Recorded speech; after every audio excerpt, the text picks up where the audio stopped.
Atrás desta parede está Vitor Presoto e tá também o Michel. Eles disseram, tá na hora, então tá na hora. Falamos aqui diretamente da Gamescom. Sim, eu sou o Alelupe, ao meu lado tá o Douglas Mikeloff. Gamescom pela primeira vez aqui no Brasil e estreando muito bem aqui em São Paulo. Collab Innovation apresentando, Collab Innovation, um projeto da Compass Collab. Estamos aqui em Collab com a São Paulo Negócios, no estande da Prefeitura de São Paulo. Isto posto, Douglas Mikeloff. Ei, Mikeloff, diga-nos quem é o nosso visitante ilustre. Cara, a gente tá com um rapaz, um jovem, que a gente conheceu já faz um tempo, que é o MJ. Ele já deu entrevista pra app, inclusive. Pra app, inclusive, e que é um artista e tem não só a sua arte externalizada em HQs, como também é desenvolvedor de games. Seja bem-vindo. E aí, MJ ou MJ Macedo? E aí, gente, tudo bem? Agradeço pelo rapaz, foi muito gentil, né? Mas faz pelo menos sei lá, algumas décadas que eu não sou o rapaz. O espírito é jovem, isso que vale. O importante é o coração, né? Exato. Mas o prazer estar aqui, né? É bem legal, tô bem surpreso mesmo com a Gamescom, né? Eu normalmente já vou na edição europeia, né, que tem lá na Alemanha. Mas é muito metido. Mas eu achei que foi bem legal e acho importante isso pro Brasil. É legal até você comparar pra gente como é que é quando você vê lá, é alemã, né? É Alemanha. Como é que você... É lá em Colônia. Como é que você tá vendo essa edição brasileira aqui? Olha, assim, obviamente, em termos de tamanho, a Alemanha ela é muito maior mesmo, até por uma questão de espaço físico, né? Sim. Eu não consigo nem descrever o tamanho do pavilhão que tem lá. Né? Uma estrutura muito grande. Na verdade, são vários pavilhões anexados uns ao outro. Mas eu acho que não existe um pavilhão tão grande daquele tamanho no Brasil, né? Mas eu acho que proporcionalmente pro Brasil, para uma primeira edição, ela tá muito maior até do que eu esperava, né? Acho que é uma coisa tradicional aqui do Brasil, até se a gente olhar, por exemplo, o que foi feito na CCXP, por exemplo, que embora não seja o mesmo assunto, digamos assim, um assunto correlacionado, né? E a gente pode ver que também foi uma feira que foi gradualmente expandindo todo ano, então eu acredito que seja mais ou menos o caminho que vai se seguir, né, para Gamescom. Acho que é até uma aposta mais segura imaginar que a cada ano ali, proporcionalmente em mais 2, 3 anos, a gente vai ter a feira expandindo. E talvez até a gente consiga chegar do tamanho da feira alemã, ou então até maior, como foi o caso que aconteceu com a CXP, que hoje em dia ela conseguiu passar a San Diego Comic Con, né? Que era a maior até então, né? Mas eu acho que do ponto de vista de business, né? Tá muito interessante. A gente tem players bem interessantes vindo conversar aqui. Consegui marcar até mais reuniões do que eu estava esperando. Até compartilhar uma coisa com vocês, que teve muita gente que começou a agendar as reuniões com 1 mês, 2 meses de antecedência. Eu literalmente comecei a agendar minhas reuniões, vai fazer acho que uns 10 dias antes de começar a feira. Imaginei que eu não ia conseguir marcar reunião com ninguém. Eu imaginei que você falou, não, faz 6 meses. Então, 10 dias. Faz uns 10 dias, eu achei que não fosse conseguir marcar reunião com ninguém e consegui até certo ponto ter relativamente falando, um resultado melhor em termos de agendamento do que eu tive, por exemplo, da primeira vez que eu fui para Alemanha, né? Então, assim, tá bem aquecido o mercado, né? Então eu vejo bastante o interesse do exterior em conversar com o mercado brasileiro. Você que é um homem de business, você acabou de falar sobre business. E aí, o que você perguntaria para a MJ about business? Eu acho que assim, uma coisa que talvez a audiência que está nos acompanhando aí através do canal da SP Negócios que a gente não tem, muitas vezes, o entendimento do negócio do business de games, né? A gente tem falado que a gente tem uma amplitude muito grande de aplicação hoje da gamificação em várias frentes, mas uma coisa que eu acho que a gente, com esse evento aqui, a gente começa a trazer proximidade de uma parte da indústria que às vezes ficava muito distante, que geralmente são as plataformas que disponibilizam as ferramentas para a construção da programação e desenvolvimento do games, como a gente está tendo aqui no próprio stand da prefeitura, a participação de uma equipe da Unity, que é uma empresa que fornece uma ferramenta, uma das mais importantes hoje, plataformas de desenvolvimento, avaliando o trabalho dos alunos lá da Sampa Games, junto com a The Sampa. E isso é uma coisa, acho que, importante pro Brasil, né? Com certeza, eu acho que é muito importante, né? Uma coisa que eu percebo lá na empresa nós trabalhamos, né, com produção de entretenimento de modo multimídia, né, transmídia. Então a gente trabalha com quadrinhos, como você falou, a gente trabalha com animação, a gente trabalha com games, estamos começando agora com audiovisual tradicional também, e com isso a gente conversa com vários setores do mercado. E uma coisa que eu percebo muito é que qualquer setor do mercado, até mesmo o mercado investidor, né, que muitas vezes está interessado em começar a mexer nessa seara, eles não têm noção de que realmente como funciona a indústria do games, né? A gente tem aquela ideia normalmente, né, do jogo AAA, né, daquele jogo lá, né, do Assassin's Creed, do GTA, enfim, de todos esses jogos muito grandes, né? E a gente acredita que ali está concentrado grande parte do dinheiro. Porque, obviamente, esses títulos maiores, eles acabam rendendo muito dinheiro, eles trazem muita fama, mas a verdade é que se você for analisar o ecossistema de economia do mercado, na verdade, ele, pelo menos 90% de todo o dinheiro está em outras áreas, né? Tá, por exemplo, nos títulos indie, que muita gente acha que não dá dinheiro, mas grande parte da movimentação de dinheiro do mercado vem dos títulos indies, porque... Explica um pouquinho pra gente, até antes de você ir Claro. o título indie, porque tem muita gente, eu por exemplo, é uma coisa que normal se ouvir aqui e tal, tem até os expositores indie, o corredor indie, tudo mais. Explica pra nossa audiência que não tem esse conhecimento, o que é o indie, no Olha, caso do... o termo indie, que também é muito usado em cinema também, música, ele vem do quê? Ele vem é uma redução do independente, né?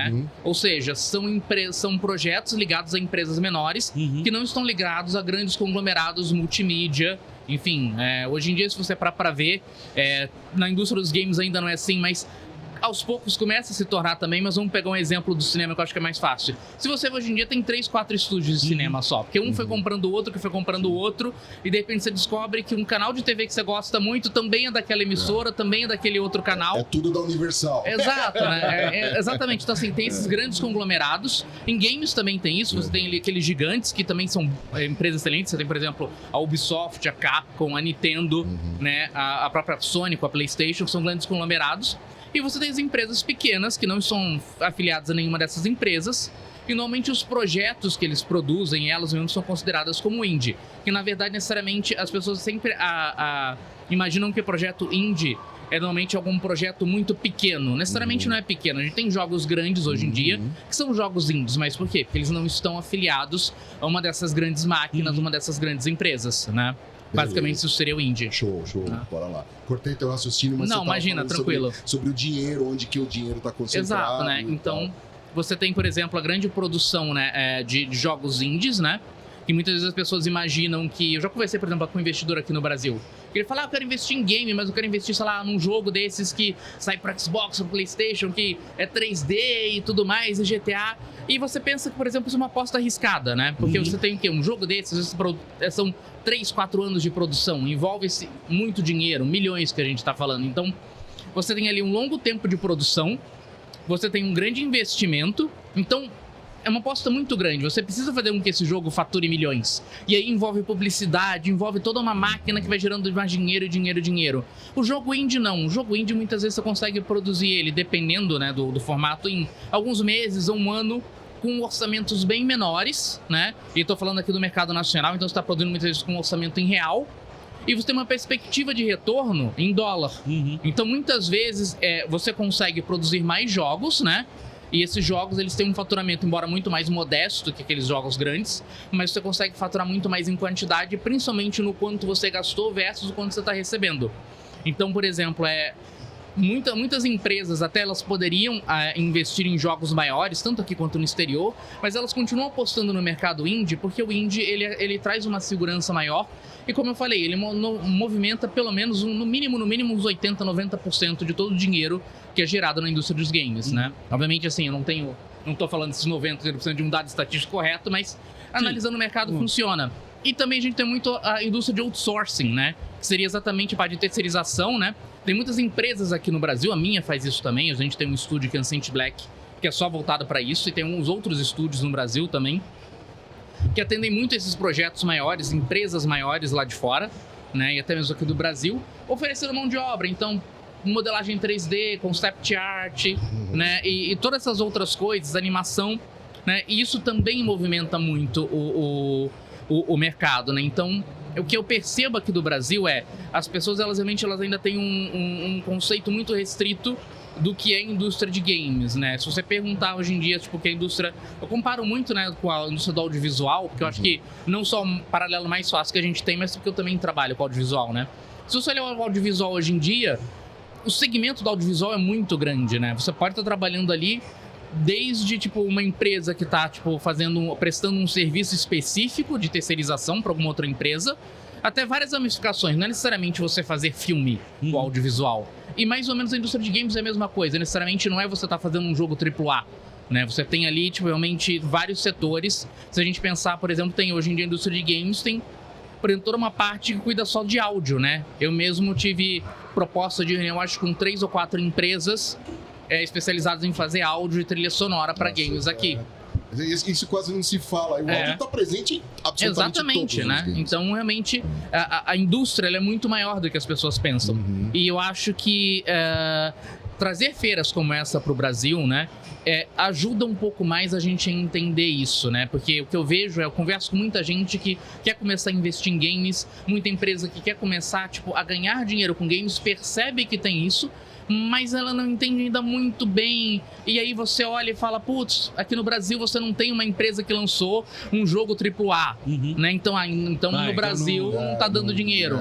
E de repente tem empresas aqui que têm uma história já de 10, 15 anos, são muito bem sucedidas, tem vários funcionários, já lançaram vários jogos, e muitas vezes jogos que, tipo, o pessoal daqui já jogou e nem sequer sabe que é uma empresa brasileira, né? Até porque as pessoas ainda, né, talvez nós, assim, nessa meia-idade, a gente ainda tá muito preso na questão do console. E, cara, hoje o jogo tá aqui, né? O grande parte do consumidor tá no celular ou tá dentro de plataformas como uma Steam, que tá disponibilizando uma série de jogos, né, pra você jogar no computador, enfim. E aí acho que essa visão fica muito limitada, talvez por conta disso, né? Exato. Ou às vezes joga e acha que não tá jogando. Pois é. Né? Tem muita gente isso, né? Muita gente fala, não, mas eu não sou gamer. Não, você é. Entendeu? Você consome, né? Você consome a mesma coisa, tipo de discussão, muita gente fala, não, eu não sou geek, eu não consumo esse tipo de coisa. Aí você fala, você assiste tal coisa? Assisto. Você vê tal coisa? Assisto. Você joga tal coisa? Joga. Não, você é. Você só não se classifica como. Porque a gente tem aquele estereótipo ainda do que seria um geek ou do que seria um gamer, né? Então, de repente, a pessoa fala, não sou isso, né? Hoje em dia você tem, por exemplo, você vai eu fui outro dia num escritório de advocacia e com o advogado ele tinha uma estatueta do Batman em cima da mesa, né? Então, assim, talvez ele não se enxergue como geek, ele não se enxergue como gamer, mas ele é, né? E é engraçado isso que você falou, dos jogos de celulares e tudo mais, porque assim, né, mais uma vez fazendo uma comparação com o audiovisual, quando você lança um filme nacional, você sabe que é um filme nacional, sabe? Mesmo que não falem pra você, você vai olhar aquele ator que você conhece, você vai ver que tipo, foi filmado no Rio, em São Paulo. Muitas vezes você tá jogando um jogo brasileiro, só que você não sabe que é. Em primeiro lugar, porque a maioria dos títulos eles são lançados em inglês, já pro mercado internacional, né? Óbvio. Pro mercado internacional. E, enfim, toda a roupagem dele e tudo mais é feito exatamente como outro jogo. Assim como os jogos que vêm lá de fora, eles também são traduzidos pro português. Então, muitas vezes você já jogou vários jogos nacionais que foram produzidos por empresas daqui, que já estão tipo, há muito tempo no mercado, você nem sequer sabe. Então, acho que existe realmente muito ainda esse desconhecimento sobre o mercado nacional e sobre as empresas que operam aqui. E esse tipo de feira é muito importante para isso, para começar a trazer um pouco mais de informação para o mercado.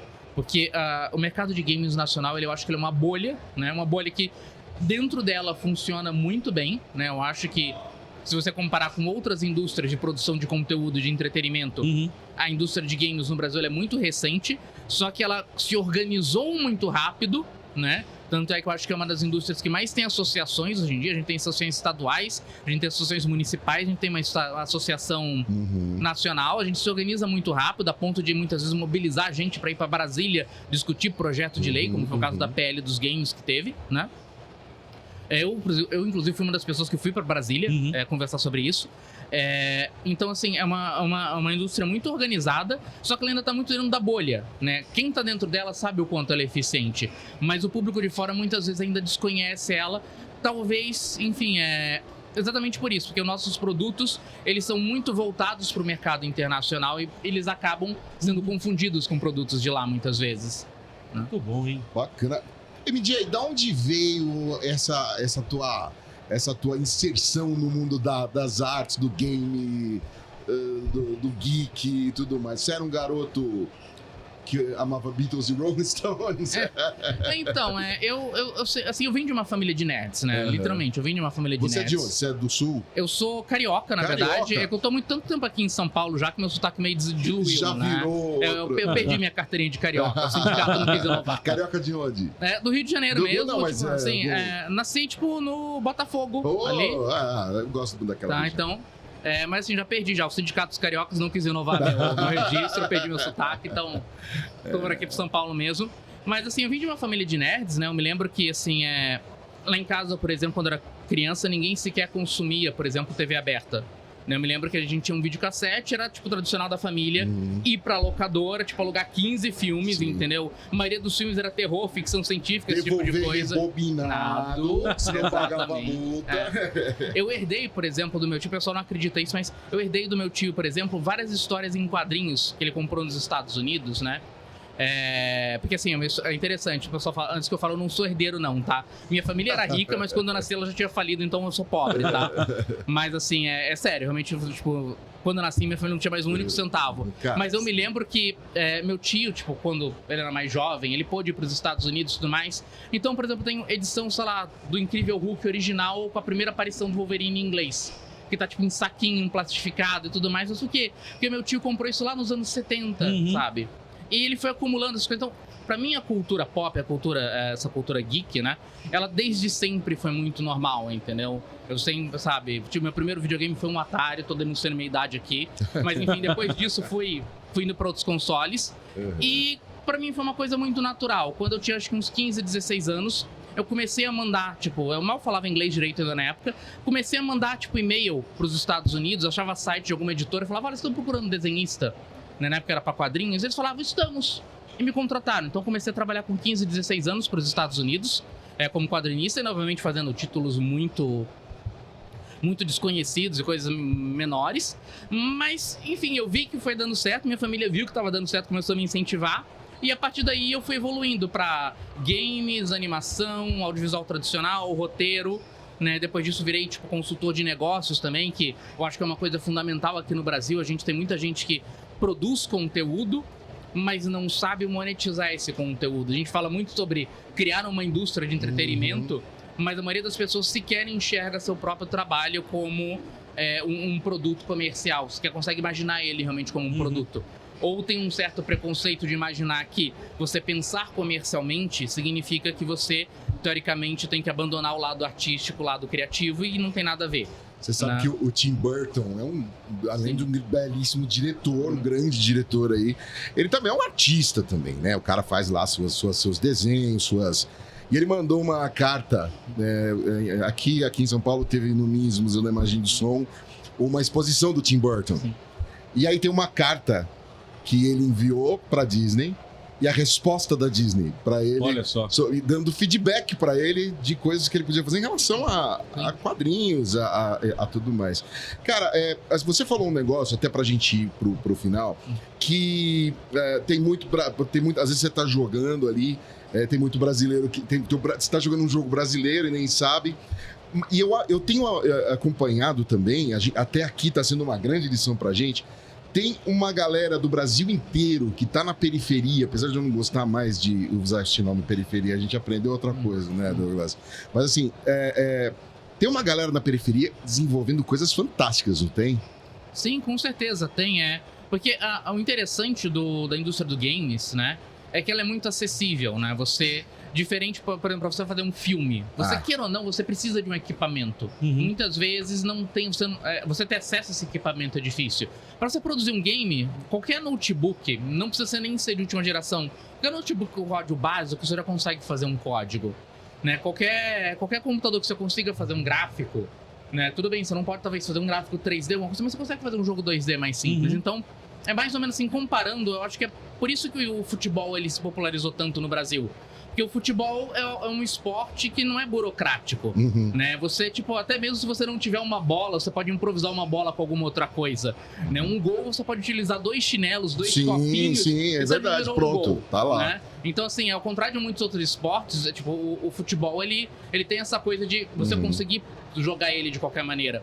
E eu acredito que o games, ele tenha muito isso, né? O games, você consegue se tornar um desenvolvedor a única coisa que você precisa para se tornar um desenvolvedor de games é dedicação e conhecimento, né? Estudo para aquilo.